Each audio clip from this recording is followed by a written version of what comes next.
Hi guys. In this video we're going to be going over how to generally start filing for properties, or if you get a listing, how you start creating a folder. We're going to presume that you've already gotten all your documents signed as far as seller listing brokerage agreement, or seller brokerage agreement I should say. But how do you collect the information? And with this example I'm going to actually try a condo, because with condos there's a bit more information to collect that is publicly, or not publicly, but accessible to us as real estate agents. So first thing I'm going to ask you to do, of course, is go to NS Prop Online. That's how I search it. Always brings me to the right link.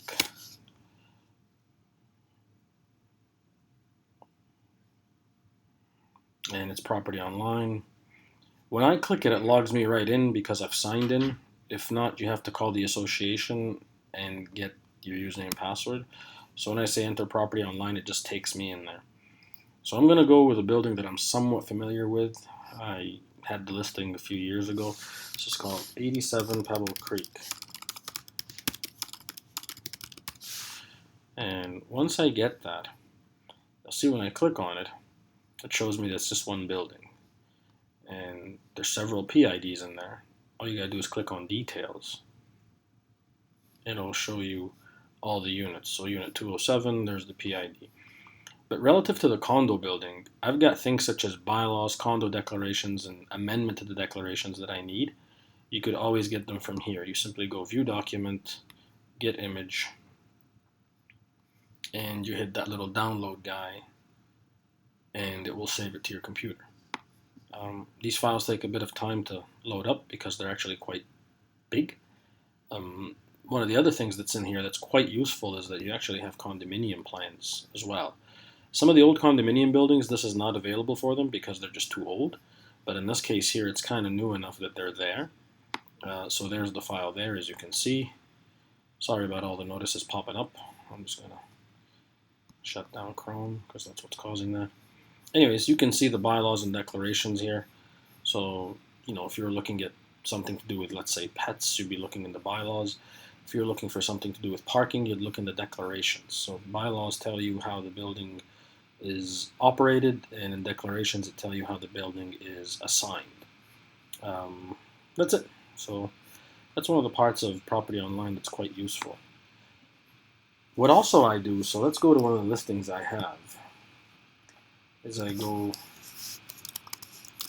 here, and I always save this. So I hit, in an Apple, you hit Command P, and you could save it as a PDF to the folder. So you can create a folder called, I don't know why it's not letting me create another folder. But anyways, you would have created the folder, just create it from outside. So you can go here and say I'm going to create a folder in Dropbox and call it test folder.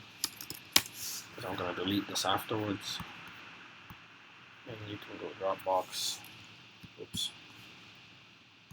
And there's test folder. So you can save that in there. Another thing I do is I always save an image of what the map looks like of the property. So I zoom out a little bit. I don't know what's going on with it today, but it should be colored in yellow. And there's definitely an issue today.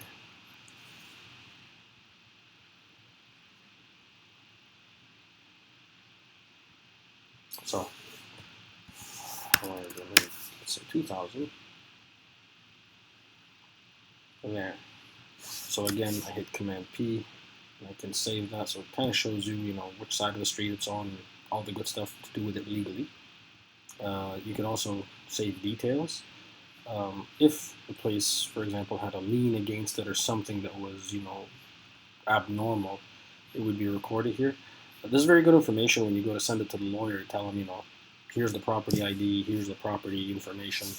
It helps them look it up really quickly, and it helps keep your information quite handy. So next time you need to find out what the property ID is or what have you, you have it all saved on your computer locally. So if I just said save it as PDF in the test folder and I hit enter, now whenever I need information about this property, I've saved it right here. So you can see always, if you hit space, it shows you any file in there. I know these sessions are kind of real estate related, but there's always a light dose of how you use a computer. In my case, of course, I'm using an Apple, so I could only comment on Apples. That having been said, it's quite a useful resource to find information about properties you're working with.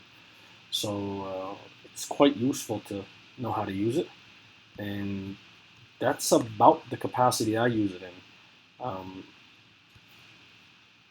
You know, if you have any further questions or inquires about how to use it, I'm probably not the person who can help with, but the people at 311 can give you a little bit more information about how to use it. But I find it quite useful to gather information about a property I'm going to list or otherwise. It's actually a good mechanism as well to keep saving your files in a way. So whatever information you need to access quickly, you just have it in one folder. And that's about it. So that's how Property Online works for this demonstration. Thanks again, guys.